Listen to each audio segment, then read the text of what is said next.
Alright, we'll show to you how to replace memory, upgrade memory on laptop. First we have to find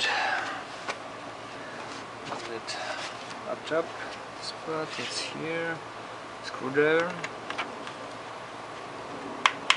Alright, take that out. Okay, we got two memories here. Okay, push that clips out. Okay, memory going out.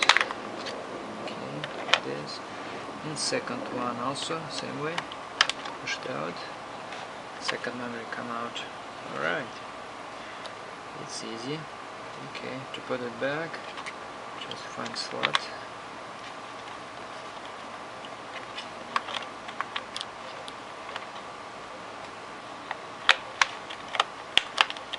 Okay, and push it down. Click down. Alright, here. Alright, push it down.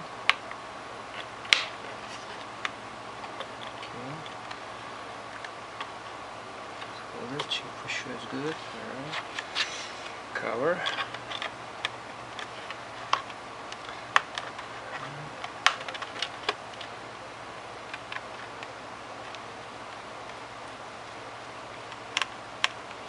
Okay, fast and easy.